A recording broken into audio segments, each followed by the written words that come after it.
Hey everyone, I am C Yash Khandelwal and I hope you doing good. Guys, मुझसे बहुत सारे बच्चे रिक्वेस्ट कर रहे थे कि sir section 9B 45(4) and slump sale इस पे वीडियो बना दीजिए एंड क्वेश्चन करवा दीजिए क्योंकि एग्जाम में आ सकता है।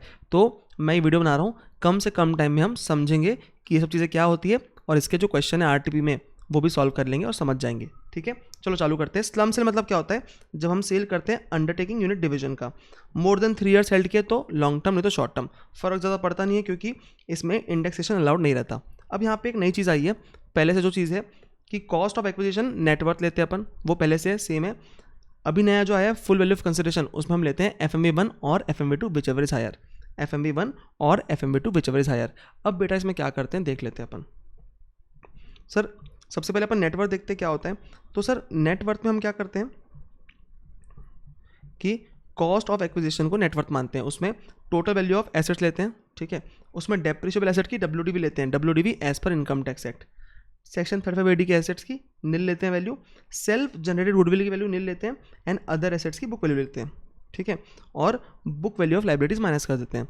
यहाँ पे सबसे इंपॉर्टेंट बात क्या है कि हम रिवैल्यूड एसेट्स का नाम रिमूव कर देते हैं इफेक्ट ऑफ रिवैल्यूएशन। रिवैल्यूएशन का जो भी इफेक्ट रहता है वो रिमूव कर देते हैं हम। रिवैल्यू जैसे मान लीजिए दिया रहता है आपका एग्जाम में क्वेश्चन में कि आपकी लैंड की बुक वैल्यू कितनी है 30 है और रिवैल्यूड वैल्यू 42 है, तो आप क्या लोगे 30 लोगे। यहाँ पे रिवैल्यूएशन का इफेक्ट रिमूव कर देते हैं। ठीक है, सिंपल एकदम।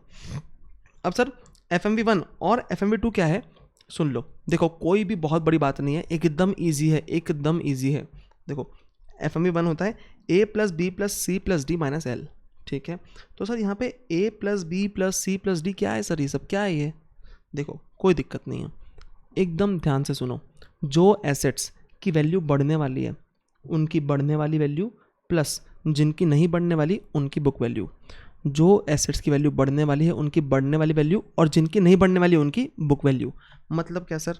देखो A होता है book value of all assets, ठीक है, जिनकी बुक वैल्यू बढ़ती नहीं है, जिनकी वैल्यू बढ़ती नहीं है एक्सेप्ट सम एसेट्स। कौन से?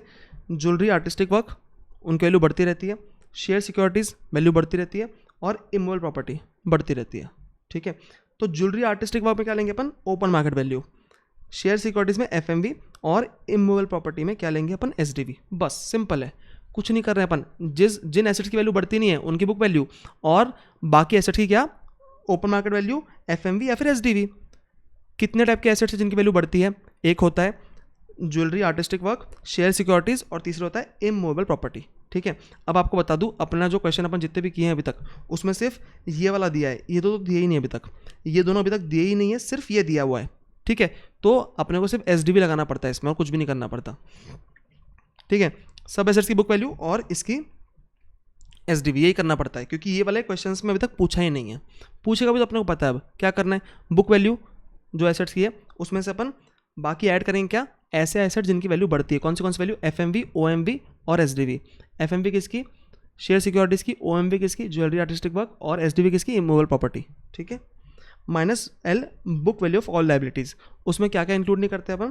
Provision of income tax, paid up capital, contingent liability other than arrears of dividend on cumulative preference share. ठीक है, कॉन्टिजेंट लाइबिलिटी माइनस कर देते हैं other than arrears of dividend on cumulative preference share. ठीक है, any ascertained liability, unascertained liability, अगर unascertained liability है तो माइनस कर देते हैं। ठीक है, any reserve surplus, any provision for dividend which were not declared before date of transfer. ठीक है, तो ये चीज़ें माइनस कर देते हैं हम, तो अपना आता है FMV1। ठीक है, अब FMV2 क्या करते हैं सर? FMV2 है E + F + G + H, कुछ भी नहीं है। अपन ने जब सेल की अंडरटेकिंग का तो उसके बदले हमको क्या क्या मिला? पैसा मिला और जो भी एसेट्स मिले उनकी वैल्यू। ठीक है, पैसा मिला प्लस जो भी एसेट्स मिले उनकी वैल्यू, बस और कुछ भी नहीं है। और अपने पूरे क्वेश्चंस में सिर्फ पैसा मिल रहा है अपने को, हर जगह सिर्फ पैसा मिल रहा है, कोई एसेट्स मिल ही नहीं रहे। अगर एसेट मिलेंगे कुछ बेचने पे, अपनी अंडरटेकिंग बेचने पे एसेट मिलेंगे तो उनके अपनी वैल्यू ले लेंगे, बस खत्म, इतनी सी बात है। For all the above assets valuation date will be date of slump sale. ठीक है, तो यहाँ पे स्लम सेल का पॉइंट खत्म हो गया बेटा। अब स्लम सेल का क्वेश्चन करेंगे अपन, पहले अपन 9B समझ लेते हैं। देखो अब ना जब transfer between firm and partner होता है तो क्या होता है? जब पार्टनर फर्म को ट्रांसफ़र करता है ना तब लगता है section 45(3) in the hands of partner. तब क्या लगता है? Section 45(3) in the hands of partner, जिसमें टैक्सेबल होता है इन the hands of partner, full value of consideration रहती है amount credited in the partner members capital account, ठीक है। बट अब उल्टे की बात करते हैं जो सेक्शन 9B में आता है, ठीक है। जब फर्म AOPBY कैपिटल एसेट या स्टॉक इन ट्रेड पार्टनर को देती है, ठीक है, पार्टनर मेंबर को, तो अपने को AOPBY से मतलब नहीं है, वो नहीं पूछेगा एग्जाम में। फर्म अगर कैपिटल एसेट पार्टनर को दे रही है, ऐसे ही सुनो, ठीक है, तो taxable in the hands of firm होता है। Taxable in the hands of firm होता है, दो केस होते हैं, ठीक है, दो जगह टैक्सेबल होता है, एक 9B एक 45(4), एक 9B एक 45(4), एक 9B एक 45(4), ठीक है। अब सर 9B कहाँ लगता है? 9B लगता है डिसोल्यूशन और रिकंस्टिट्यूशन दोनों में, और 45(4) सिर्फ रिकंस्टिट्यूशन पे लगता है। 9B डिसोल्यूशन और रिकंस्टिट्यूशन बोथ पे लगता है, और 45(4) सिर्फ रिकंस्टिट्यूशन पे लगता है। मतलब मैं ये बोल सकता हूँ कि रिकंस्टिट्यूशन में 9B और 45(4) दोनों लगता है, यस। रिकंस्टिट्यूशन में 9B और 45(4) दोनों लगता है, यस। और सर डिसोल्यूशन में सिर्फ 9B लगता है, डिसोल्यूशन में सिर्फ 9B लगता है। फिर से बोल रहा हूँ सर, मैं क्या बोल रहा हूँ, रिकंस्टिट्यूशन में दोनों लगता है 9B और 45(4), पहले 9B लगता है फिर 45(4) लगता है, और डिसोल्यूशन में सिर्फ 9B लगता है, डिसोल्यूशन में सिर्फ 9B लगता है, ठीक है।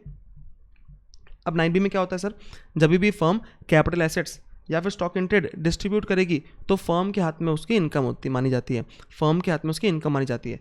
अगर कैपिटल एसेट डिस्ट्रीब्यूट करती है तो कैपिटल गेन माना जाता है, taxable in the year in which partner member receives capital asset. और इसमें फुल वैल्यू ऑफ कंसिडरेशन क्या लेते हैं अपन, FMV on the date of receive by partner, उस दिन की FMV जो रहती है वो लेते हैं, और कॉस्ट ऑफ एक्विजिशन नॉर्मल लेते हैं, ठीक है, जो COA रहती है। अगर लॉन्ग टर्म रही तो इंडेक्स कॉस्ट ऑफ एक्विजिशन, अगर शॉर्ट टर्म रही तो नॉर्मल कॉस्ट ऑफ एक्विजिशन, ठीक है। तो 9B में कुछ भी नहीं कर रहे हैं अपन, 9B में क्या कर रहे हैं कि जैसे ही पार्टनर को अपने एसेट दिए कुछ, अगर पार्टनर को एसेट दिए तो क्या करेंगे हम, 9B में फर्म के हाथ में टैक्सेबल हो जाएगा कैपिटल गेन, ठीक है। और फुल वैल्यू ऑफ कंसिडरेशन क्या रहेगी, FMV on the date of receive by partner, ठीक है, डन। यहाँ पे 9B खत्म हो गया। अब 45(4) क्या बोलता है, 45(4) इसके बाद लगता है 9B के बाद, ठीक है। Capital gain on transfer of capital asset by firm AOPBI to partner on reconstitution, सिर्फ रिकंस्टिट्यूशन पे लगता है, ये सिर्फ रिकंस्टिट्यूशन पे लगता है। देखो, if capital asset is distributed on reconstitution to partners then capital gain will be taxable in the hands of firm, firm के हाथ में कैपिटल गेन टैक्सेबल होता है। सर फॉर्मूला क्या होता है इसका, A = B + C - D, कुछ नहीं हुआ है, कुछ भी नहीं हुआ है, B + C - D हो रहा है। सर B + C क्या है, जो पैसा पार्टनर को मिला प्लस जो प्रॉपर्टी पार्टनर को मिली माइनस उसका जो पार्टनर का कैपिटल अकाउंट था at the time of reconstitution, partner का जो कैपिटल अकाउंट था at the time of reconstitution, ठीक है। Capital account balance will not include any value increase due to revaluation of any asset और self generated goodwill और any other asset, ठीक है। तो बेटा क्या करना है यहाँ पे, A = B + C - D, B + C - D, B + C - D क्या करना है, जो पार्टनर को पैसा मिला, ठीक है, प्लस जो पार्टनर को एसेट मिले उसके FMV माइनस जो उसके हाथ में क्या था, कैपिटल का बैलेंस, कैपिटल अकाउंट का बैलेंस, ठीक है, eight the time of reconstitution, ठीक है। अब सर ये निकालना पड़ता है हमको, क्वेश्चन में ये निकालना पड़ता है हमको ना, शुरू का जो साल की स्टार्टिंग का पार्टनर्स कैपिटल अकाउंट दिया रहता है हमको ना, ये सब जो 9B हुआ ना, 9B के कारण जो पार्टनर्स का कैपिटल अकाउंट चेंज होता है उसके हिसाब से क्या करना पड़ता है हमको, ये पार्टनर्स का कैपिटल अकाउंट बैलेंस निकालना पड़ता है, ठीक है। तो अपन चालू करते हैं क्वेश्चन कौन सा, सब पहले 9B वाला क्वेश्चन चालू करते हैं, फिर स्लम सेल कर लेंगे, स्लम सेल ईजी है, 9B पहले करते हैं, ठीक है। तो अपन RTP का क्वेश्चन उठाएंगे सीधे सीधे, ठीक है। सबसे पहले RTP क्वेश्चन उठाएंगे अपन, तो RTP May 22 RTP क्वेश्चन उठाते हैं। फर्स्ट क्वेश्चन जो बहुत अच्छा क्वेश्चन है, काफ़ी कुछ बढ़िया क्वेश्चन है, बहुत जल्दी जल्दी करेंगे अपन। देखो मैं ट्राई कर रहा हूँ बेटा जल्दी से जल्दी करने का, इसको जितना जल्दी पॉसिबल है उतना जल्दी करने का। मिस्टर प्रेम है, दो फॉर्म में पार्टनर है, XN कंपनी, YN कंपनी, ठीक है। अब यहाँ पे क्या हुआ है ना, XN कंपनी के 4 पार्टनर्स है इंक्लूडिंग प्रेम को मिला के 4 पार्टनर है, और सबका बैलेंस कितना है, 32 lakh, capital account balance 32 lakh है। अब ये ना इनने क्या की, इन लोग रिकंस्टिट्यूशन कर रहे हैं, किसको, प्रेम को निकाल रहे हैं, XN कंपनी क्या कर रही है, प्रेम को निकाल रही है। और ना उस टाइम पे इन्होंने अपना लैंड रिवैल्यू की है और सेल्फ जनरेटेड गुडविल रिकॉर्ड की है। देखो यहाँ पर लैंड इन्हें रिवैल्यू किए हैं, पूरे सारे लैंड रिवैल्यू किए हैं, एंड एक सेल्फ जनरेटेड गुडविल निकाले इनने 70 लाख की, ठीक है, ये किया उनने। और एक्सन कंपनी ने प्रेम को क्या दिए, प्रेम को 15 लाख का पैसा दिए हैं और एक प्रॉपर्टी दिया at Nagpur, land at Nagpur जो है ना वो इन्हें प्रेम को दे दिए, लैंड एट नागपुर, और उन्हें क्या दिए, पैसा दिए, 2 चीज़ प्रेम को दिए उन्होंने, ठीक है। अब वाई एंड कंपनी डिसॉल्व हो गई, वाई एंड कंपनी डिसॉल्व हो गई तो उन्हें सब कुछ क्या कर दी, बांट दी पार्टनर्स को, सारे एसेट्स पार्टनर को बांट दी, सब पार्टनर्स को, ठीक है। उसमें 3 पार्टनर्स हैं, उनको सबको बांट दी उनने। तो वाई एंड कंपनी के पास इतने तीन लैंड है, उन्हें सबको बांट दी, ठीक है। अब सबसे पहले हम क्या करेंगे, 9B निकालेंगे। एक फर्म क्या हुई, x and company, x and company क्या हुई है, उसका रिकंस्टिट्यूशन हुआ है, और वाई एंड कंपनी क्या हुआ है, डिसोल्यूशन। अब मैंने क्या बोला था, 9B दोनों में लगता है, 9B दोनों में लगता है, और 45(4) सिर्फ किस में लगता है, रिकंस्टिट्यूशन पे, ठीक है। तो पहले 9B निकालते हैं। 9B के बारे में क्या बात बोली थी मैंने कि 9B कैसे निकालते हैं, सर कुछ नहीं करते हम, पार्टनरशिप फर्म के हाथ में क्या निकालते हैं, capital gain, full value of consideration क्या लेते हैं, जो कैपिटल एसेट उन्होंने डिस्ट्रीब्यूट किया उनकी FMV, ठीक है, और कॉस्ट ऑफ एक्विजिशन जो रहती है उसकी वो ले लेते हैं। अब देखो ये एक्स एंड कंपनी इन्हें लैंड एट नागपुर डिस्ट्रीब्यूट की, करेक्ट, तो उसकी FMV कितनी है अभी, उसकी FMV सर 45 लाख है, ठीक है, 45 लाख उनकी FMV है। अब सर उनने 25.4 लाख में लिया था, 25.4 लाख में लिया था, ये पर लिया था 18/4/2015 को, तो अपन उसका इंडेक्सेशन लगाएंगे और अपन निकाल लेंगे कैपिटल गेन, ठीक है। तो अपन ने इंडेक्स कॉस्ट ऑफ एक्विजिशन निकाल लिया उसकी, और अपने 13.3 लाख का कैपिटल गेन निकाल लिया इन the hands of x and company. X and company के हाथ में कुछ नहीं किया अपन ने, सिर्फ जो कैपिटल एसेट दिए ना अपन ने उसको, पैसे की बात नहीं चल रही, पैसे की देखेंगे अपन कहाँ पे, 45(4) में। अभी अपन ने क्या किया, सिर्फ उसको जो कैपिटल एसेट दिए हैं उस पर हमने 9B में कैपिटल गेन निकाले हैं, कितना हुआ, 13.3 लाख। सेकेंड सर अब वाई एंड कंपनी है, वाई एंड कंपनी ने पूरे 3 लैंड बेच दिए मतलब दे दिए, 3 लैंड पूरे दे दिए, तो ये 3 लैंड के फुल वैल्यू ऑफ कंसिडरेशन क्या रहेगी, इनकी FMV, जो उस दिन की FMV आई है वो ये आई है, ठीक है। तो उसका अपन ने टोटल कर लिए। अब अपन ने निकाले क्या, उसकी इंडेक्स कॉस्ट ऑफ एक्विजिशन। तो देखो 2 लैंड 2011 के हैं, बाकी एक 2015 का है, तो इनका अपन ने क्या किया, इंडेक्स कॉस्ट ऑफ एक्विजिशन निकाल लिए बाय अप्लाइंग इंडेक्सेशन वैल्यूज़, ठीक है, वो मुझे बताने की ज़रूरत नहीं है आपको। तो ये 82.42 आया, तो अपन ये माइनस किया एक दूसरे से, तो अपना 108.58 क्या आया, capital gain Y and company के हाथ में। तो सेक्शन 9B में दोनों के हाथ में क्या आ गया, कैपिटल गेन 13.3 लाख एंड 108.58, ठीक है। अब सर ये LTC जब आया एक्स एंड कंपनी के हाथ में और वाई एंड कंपनी के हाथ में, तो टैक्सेबल कितने से होगा, 20% टैक्सेबल होगा, 20% से अंडर सेक्शन 112, 20% से अंडर सेक्शन 112, ठीक है। बात खत्म हो गई, ठीक है। चलो तो फर्स्ट 9B अपना खत्म हो गया। अब हम बात करते हैं 45(4) की। अब मैंने बात किया था आपसे 45(4) किसके हाथ में लगता है सर, जहाँ रिकंस्टिट्यूशन हो रहा है, जहाँ पे डिसोल्यूशन हो रहा है वहाँ पे 45(4) लगता ही नहीं है। तो क्वेश्चन 3 देखो यहाँ पूछा है कि 45(4) वाई एंड कंपनी के हाथ में कैपिटल गेन कितना लगेगा, 45(4) में वाई एंड कंपनी के हाथ में कैपिटल गेन कितना लगेगा, तो अपन क्या बोलेंगे सर 45(4) तो डिसोल्यूशन में लगता ही नहीं है, तो नील हो जाएगा ये। थर्ड क्वेश्चन खत्म हो गया। अब सेकंड क्वेश्चन निकालना है अपने को, सेकंड क्वेश्चन निकालना है एक्स एंड कंपनी के हाथ में 45(4) में कितना लगता है। तो देखो एकदम ध्यान से सुनना, अब एकदम ध्यान से सुनना मेरी बात, एकदम ईजी है, कोई बात नहीं, एकदम टेंशन मत लो, ठीक है। अब देखो क्या करना है हमको, हमने पढ़े थे 45(4) में हमको करना पड़ता है A = B + C - D, B + C - D। B + C क्या है सर, जो अपन ने मनी दिए, जो एसेट दिए, तो सर मनी कितना दिया अपन ने उसको 15 लाख, एसेट कितने का दिए 45 लाख, ठीक है। तो मनी अपने दिए 15 लाख और FMV of asset receive 45 lakh, तो ये दोनों चीज़ अपने दिए, वो अपने B + C कर लिए, -D करना है बैलेंस ऑफ कैपिटल अकाउंट। अब ये निकालना है मेन अपने को। तो बैलेंस ऑफ कैपिटल अकाउंट अपने को कितना दिया है सर, देखो यहाँ पे 32 लाख दिया है, कितना दिया 32 लाख। अपन को क्या करना पड़ेगा, ये जो अपन ने 9B में बेचे ना, इसको बेचे नहीं, 9B में अपन ने डिस्ट्रीब्यूट किया ना लैंड, उस पर जो अपने को प्रॉफिट हुआ वो हमको इसमें ऐड करना पड़ेगा कैपिटल अकाउंट में। सर क्या बोल रहे हो सर, 9B हमने दिए तो हमको प्रॉफिट कैसे हुआ, फर्म को प्रॉफिट कैसे हुआ बता रहा हूँ। देखो फर्म को प्रेम को मान लो 60 लाख रुपए देने थे, फर्म को प्रेम को 60 लाख रुपए देने थे, 60 लाख रुपीज़, ठीक है। तो फर्म ने क्या की, उसको एक लैंड दे दी 45 लाख रुपीज़ का और 15 लाख रुपीज़ कैश देती।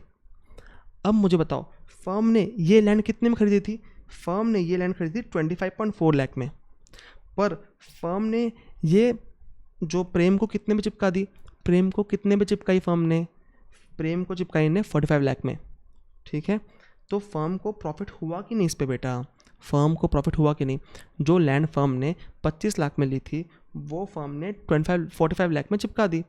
कैपिटल गेन अलग चीज़ है, ठीक है।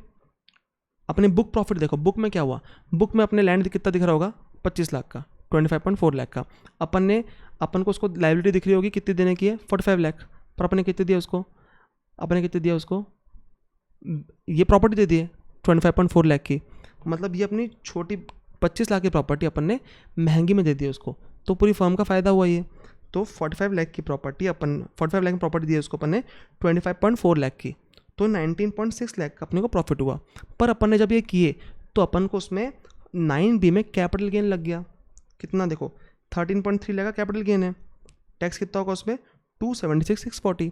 तो जब अपन ने ऐसा डिस्ट्रीब्यूट किए ना तो अपने को क्या लग गया, अपने को 276,640 का LTCG लग गया, LTCG, ठीक है।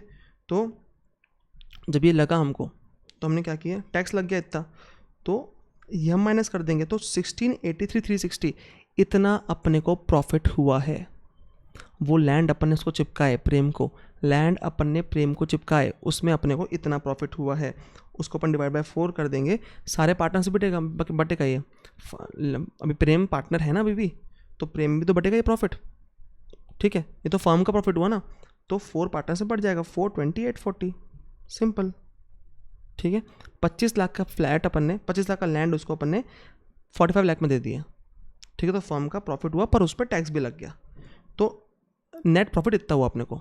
तो ये अपने 4 पार्टनर से बांट दिए, तो अब 32 लाख में अपन 42840 ऐड कर देंगे तो 362840 अपनी कैपिटल अकाउंट बैलेंस बन जाएगा, ठीक है। तो वो D माइनस कर देंगे, B + C - D, ठीक है। 2379,160 ये अपना क्या आ गया बेटा, ये अपना अभी उसका कैपिटल अकाउंट नहीं, अभी अपना कैपिटल गेन आ गया। ये क्या आ गया, capital gain under section 45(4), under section 45(4) capital gain आ गया अपना। अब ना अपनों क्या बोल रहा है ये, अपन यहाँ पे करने वाले थे बस आंसर, पर आंसर क्या दिया है, लॉन्ग टर्म अलग दिया है, शॉर्ट टर्म अलग दिया है। सर तो लॉन्ग टर्म और शॉर्ट टर्म में कैसे बाइफरकेट करें इसको, तो देखो यहाँ पे अपने को दिख रहा है कि जो लैंड एट पुणे है, अब 3 ऐसे बचे हुए अपने पास, land at Pune, land at Mumbai और सेल्फ जनरेटेड गुडविल। तो लैंड एट पुणे और लैंड एट मुंबई हमेशा लॉन्ग टर्म होता है और सेल्फ जनरेटेड गुडविल हमेशा शॉर्ट टर्म होगा। लॉन्ग टर्म क्यों होगा बेटा, क्योंकि बहुत पहले लिया हुआ है, हमेशा नहीं होता, मतलब इनने बहुत पहले लिया हुआ है इसलिए लॉन्ग टर्म है ये। और ये सेल्फ जनरेटेड गुडविल हमेशा शॉर्ट टर्म होता है, ठीक है, हमेशा शॉर्ट टर्म होता है। तो हम क्या करेंगे, अब इनमें बांटेंगे उसको, इनमें बांट के देखेंगे कितना लॉन्ग टर्म है कितना शॉर्ट टर्म है, ठीक है। तो अब कैसे बांटेंगे सर, तो आप बोलोगे सर FMV में बांट देते हैं, FMV के प्रोपोर्शन में बांट देते हैं आप बोलोगे, बट ऐसा नहीं है। रूल 8AB क्या बोलता है, रूल 8AB कि जितनी इंक्रीज इन वैल्यू हुई है उनकी ड्यू टू FMV, जितनी इंक्रीज इन वैल्यू हुई है उस प्रोपोर्शन में बांट दो। सुनो मेरी बात, याद कर लो इसको।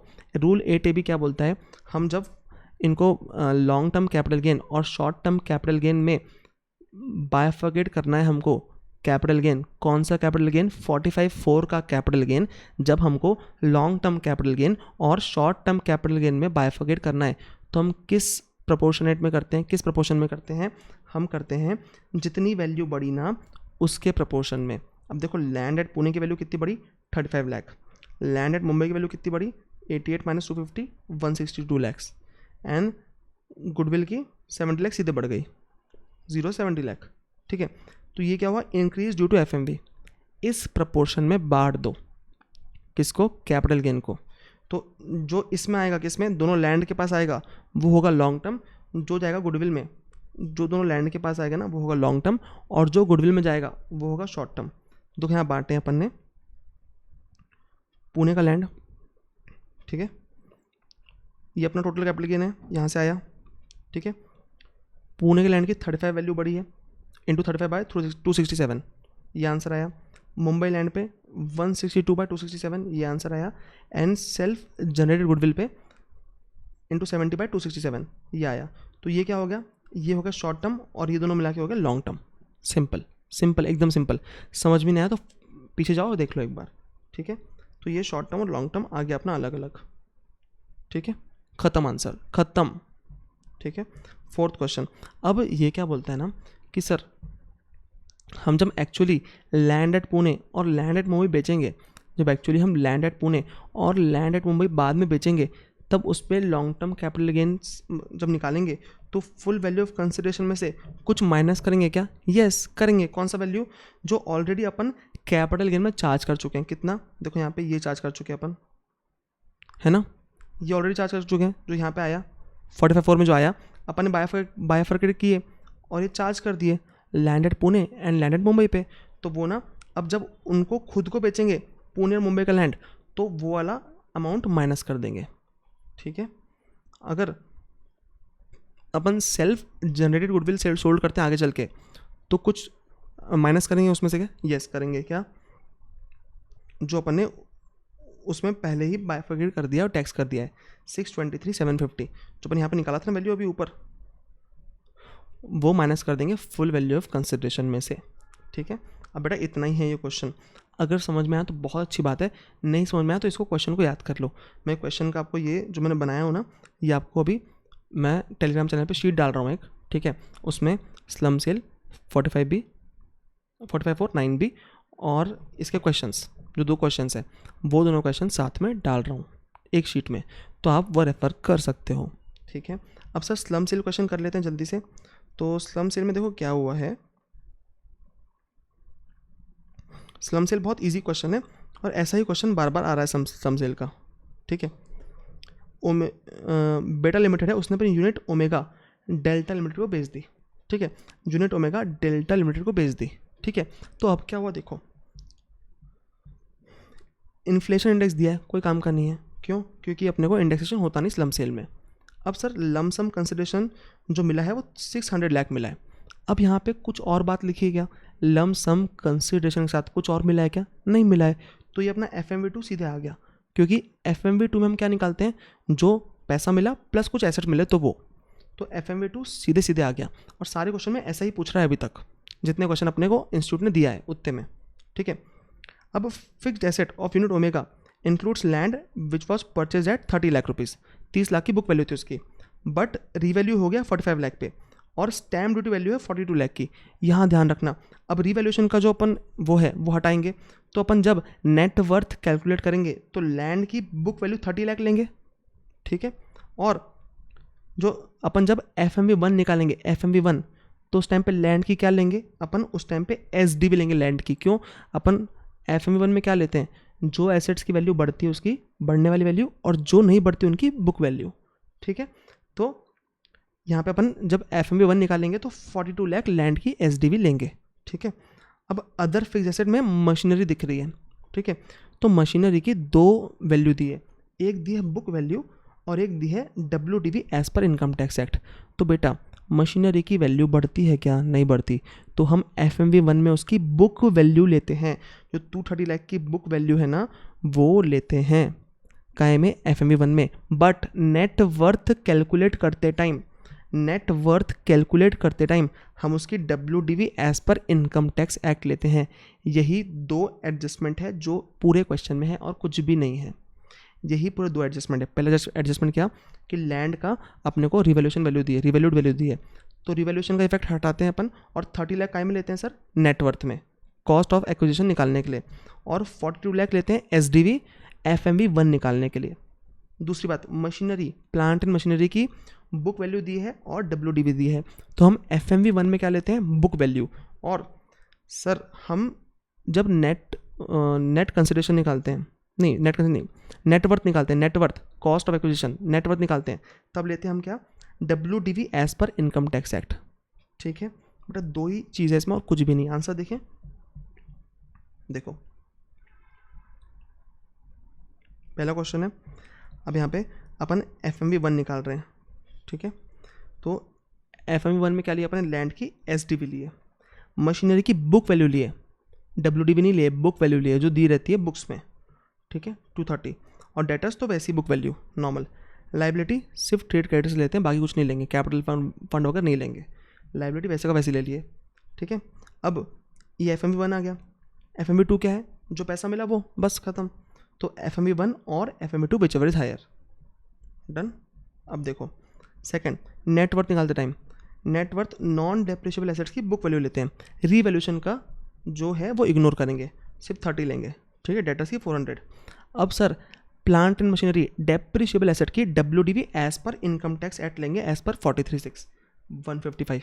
बस ये 2 ही पॉइंट थे इसमें। यहाँ पर नेटवर्थ निकल गया, लाइबिलिटीज माइनस की 45, तो नेटवर्थ निकल गया। अब देखो यहाँ पे अपना कितना आया सर, 540 आया, तो 627 माइनस 540 87, ये क्या आ गया अपना कैपिटल गेन आ गया। उसको 20% टैक्सेबल एंड 4% सेस, खत्म। स्लम सेल भी खत्म, 45B 94 भी खत्म, 45 और 9B भी खत्म, उल्टा बोल दिया, ठीक है। तो बेटा 25 मिनट में अपन ने खत्म, 25 मिनट ही हुआ ना, यस 25 मिनट में पूरा कवर कर लिया, ठीक है। तो अगर पसंद आया होगा तो लाइक करना, कमेंट करके बताना कैसा लगा, और सब्सक्राइब करना चैनल को नए हो तो, और अपने जितने दोस्त हैं सबके साथ शेयर करो प्लीज़। मैं बहुत एफर्ट लगा के बना रहा हूँ, अभी रात के 10:30 11 बज रही है, पता नहीं कितने लोग के पास पहुँचेगा ये, तो जितने लोग पास पहुँचे उतना अच्छा है। तो प्लीज़ आपके जितने भी दोस्त हैं उनसे शेयर कर दो बस, अपने ग्रुप्स वगैरह में सब जगह, ठीक है। और ये जो नोट्स है ना पूरे कैपिटल गेन का क्वेश्चन, ये वाला 4549B क्वेश्चन ऊपर वाला, और उसके नोट्स जो है मेरे स्मार्ट नोट्स, वो एक शीट बना के मैं अभी इस वीडियो के साथ टेलीग्राम चैनल पर डाल रहा हूँ। तो मेरा टेलीग्राम चैनल जिसकी लिंक डिस्क्रिप्शन में ज्वाइन कर लो, नहीं तो टेलीग्राम पे CA यश खंडेलवाल सर्च करना, मिल जाऊँगा मैं, ठीक है। चलो ऑल द बेस्ट, अच्छे से पढ़ो, ठीक है, मिलते हैं। Thank you so much, thank you, bye bye. अच्छे से पेपर देना, और पेपर के बाद मुझे बताना कैसा गया पेपर, ठीक है। जितनी मेहनत आप करो उतनी मैं भी कर रहा हूँ, मुझे बहुत ज़्यादा एक्साइटमेंट आपके पेपर की, नर्वसनेस भी उतनी है, एक्साइटमेंट भी उतनी है, ठीक है। चलो ऑल द बेस्ट, मिलते हैं, बाय बाय, सी यू।